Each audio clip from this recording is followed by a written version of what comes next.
За първия певец псаломска песен.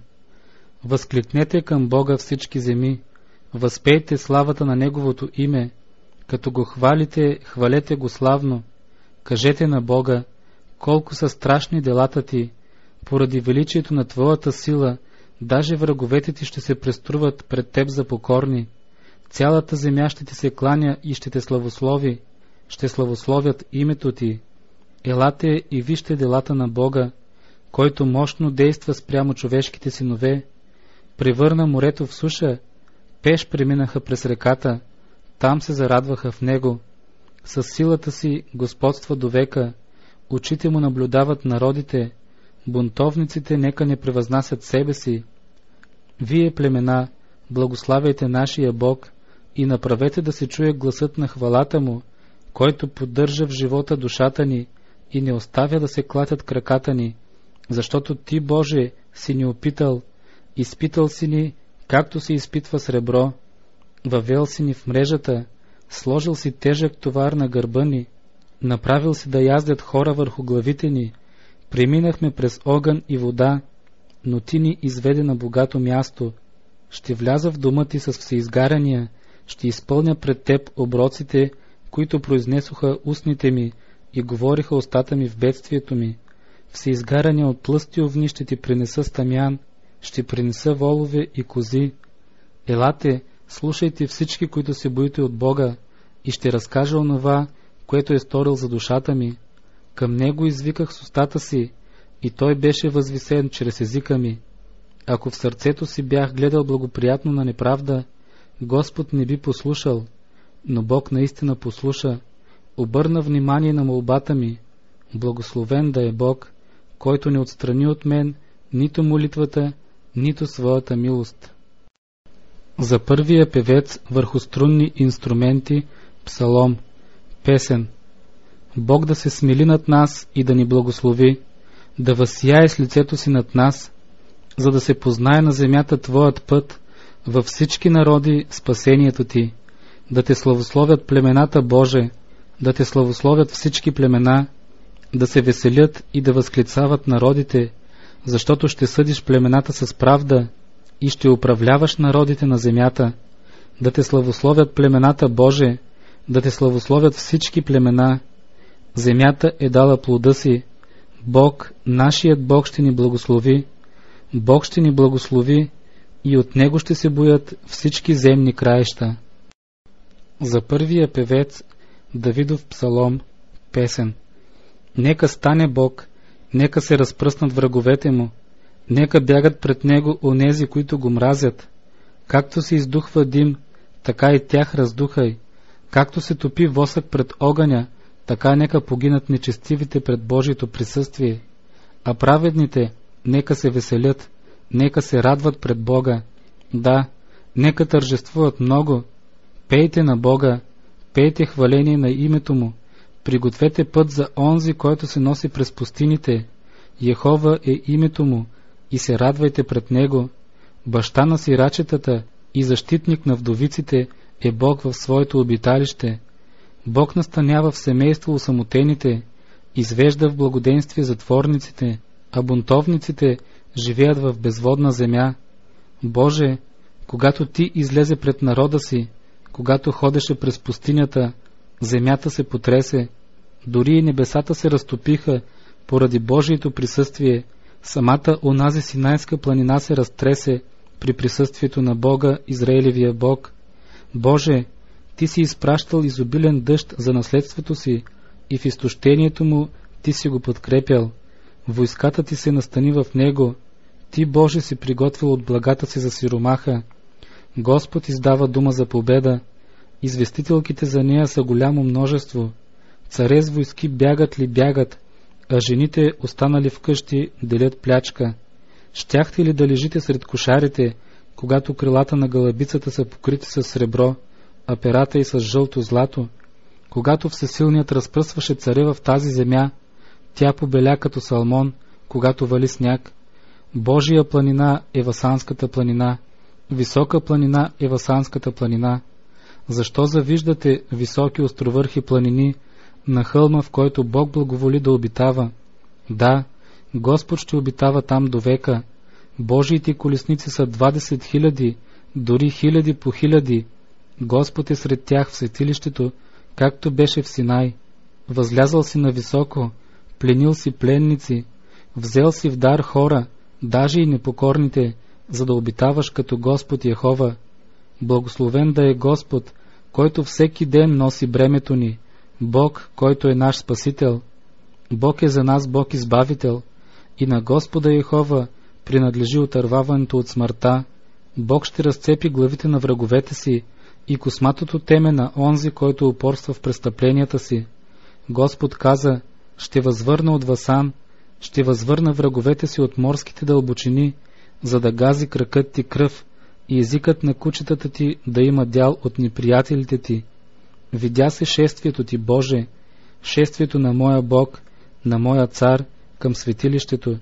Напред вървяха певците, след тях свирещите с инструменти, сред девици биещи тъпанчета. В събранията благославяйте Бога, благославяйте Господа вие, които сте от Израилевия източник. Там беше малкият Вениамин, началникът им, Юдовите първенци и дружината им, Заволоновите първенци и Нефталимовите първенци.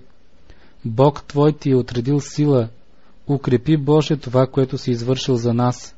Поради храма ти в Йерусалим царете ще ти принасят дарове, смъмри зверовете в тръстиката, многото бикове с юнаците на племената и онези, които се явяват украсени с сребърни плочици, разпръсни народите, които обичат война. Ще дойдат големци от Египет. Етиопия ще побърза да простре ръцете си към Бога. Земни царства, пейте на Бога, пейте, хвалете Господа, който язди на небесата, които са от века. Ето, издава гласа си, мощния си глас. Признайте, че силата принадлежи на Бога, превъзходството му е защита над Израел и силата му стига до облаците. Боже, от светилищата си се явяваш страшен. Израелевият Бог е, който дава сила и мощ на народа си. Благословен да е Бог. За първия певец по криновете, Давидов псалом: избави ме, Боже, защото водите стигнаха до душата ми. Потъвам в дълбока тиня, където няма твърдо място да стъпя. Стигнах в дълбоки води, където потопът ме покрива. Изнемогвам от викане, гърлото ми е изсъхнало, очите ми чезнат, докато чакам моя Бог. Тези, които ме мразят без причина, се умножиха повече от космите на главата ми. Укрепиха се моите погубители, които несправедливо са мои неприятели. Тогава ме заставиха да върна онова, което не бях грабнал. Боже, ти знаеш безумието ми и прегрешенията ми не са скрити от теб. Господи Йехова на силите, да не се посрамят покрай мен онези, които те чакат. Боже Израелев, да не се опозорят покрай мен онези, които те търсят. Защото заради теб претърпях поругание, срам покри лицето ми. Чужд станах на братята си и непознат на синовете на майка ми, защото ревността на твоя дом ме изяде и укорите на онези, които укоряват теб, паднаха върху мен. Когато плачех в душата си с пост, това ми стана за укор. Когато облякох вретище за дреха, им станах за поговорка. За мен приказват седещите при портата, и аз станах песен на пияниците. Но аз към теб отправям молитвата си, Господи, в благоприятно време. Боже, послушай ме според голямата Твоя милост, според верността на Твоето спасение. Избави ме от тинята, за да не потъна. Нека бъда избавен от онези, които ме мразят, и от дълбоките води. Не давай да ме завлече устремът на водите, нито да ме погълне височината, и не давай ямата да затвори устието си над мен. Послушай ме, Господи, защото е благо Твоето милосърдие. Според многото Твои благи милости погледни към мен и не скривай лицето си от слугата си. Понеже съм в утеснение, бързо ме послушай. Приближи се към душата ми и я изкупи. Изкупи ме поради неприятелите ми. Ти знаеш как ме укоряват, как ме посрамват и ме опозоряват. Пред Теб са всичките мои противници. Укор съкруши сърцето ми и съм много отпаднал. И чаках да ме пожали някой, но нямаше никой. и утешители, но не намерих, и дадоха ми жлъчка за ядене, и в жаждата ми ме напоиха с оцет. Трапезата им пред тях нека им стане примка, и когато са в мир, нека стане клопка, да се помрачат очите им, за да не видят, и направи чреслата им непрестанно да се тресат. Излей върху тях негодованието си, и пламъкът на гнева ти нека ги постигне. Жилището им да запустее, и в шатрите им да няма кой да живее, защото те гонят онзи, когото ти си поразил, и говорят за болката на онези, които ти си наранил. Приложи беззаконие към беззаконието им, и да не участват в твоята правда, да се изличат от книгата на живота, и с праведните да не се запишат. Амен, който съм сиромах и оскърбен, да ме възвиси, Боже, Твоето спасение. Ще хваля името на Бога с песен и ще го възвелича с хваления, и това ще угоди на Господа повече от вол, от теле имащо рога и копита.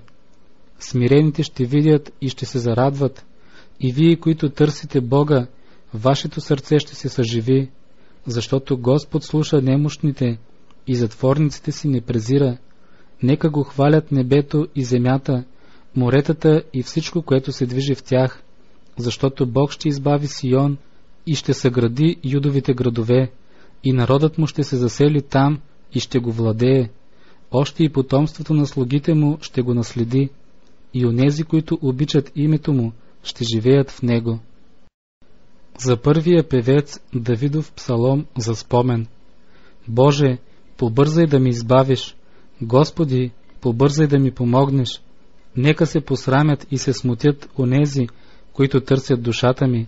Нека се обърнат назад и се опозорят онези, които се наслаждават на злощастието ми. Нека се обърнат назад поради срама си онези, които казват охо-хо. Нека се радват и се веселят в теб всички, които те търсят. Онези, които обичат спасението ти, нека казват винаги да се величае Бог. А аз съм сиромах и беден. Боже, побързай да дойдеш при мен. Помощ моя и избавител мой си ти. Господи, да не се забавиш.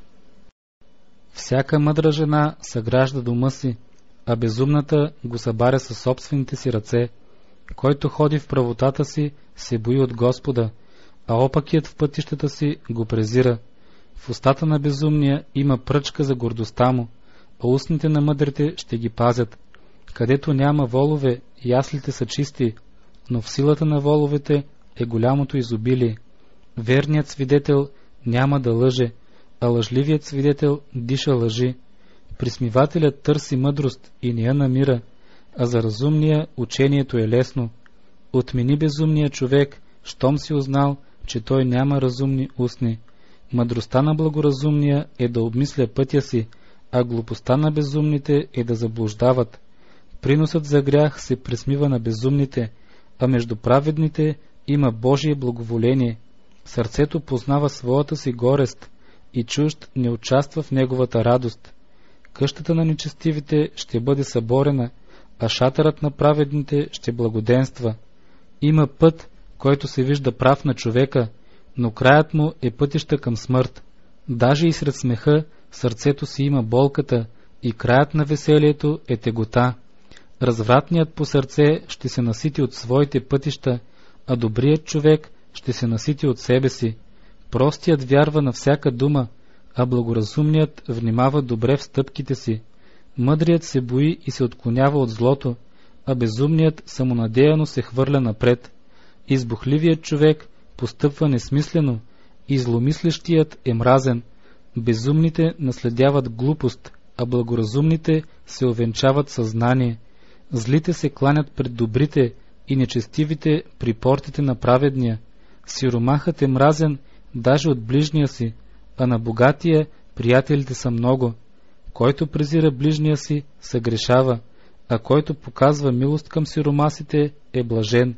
Не се ли заблуждават онези, които измислят зло, а милост и вярност ще се показват към тези, които измислят добро. От всеки труд има полза, а от бъбренето с устните само оскъдност. Богатството на мъдрите е венец за тях, а глупостта на безумните е винаги глупост. Верният свидетел избавя души, а който издиша лъжи е цяла измама. В страха от Господа има силна увереност и неговите деца ще имат прибежище. Страхът от Господа е извор на живот, за да се отдалечава човек от примките на смъртта. Когато народът е многоброен, слава е за царя, а когато народът е малоброен, съсипване е за княза. Който не се гневи бързо, показва голямо благоразумие, а който лесно се гневи, проявява безумие. Тихо сърце е живот на тялото, а разяреността е гнилост на костите. Който огнетява бедния, нанася укор на Създателя, а който е милостив към бедните, показва почет към него. Нечестивият е смазан във време на бедствието си, а праведният и в смъртта си има упование. В сърцето на разумния мъдростта почива, а между безумните тя се явява. Правдата възвисява народ, а грехът е позор за племената. Благоволението на царя е към разумния слуга, а яростта му против онзи, който докарва срам.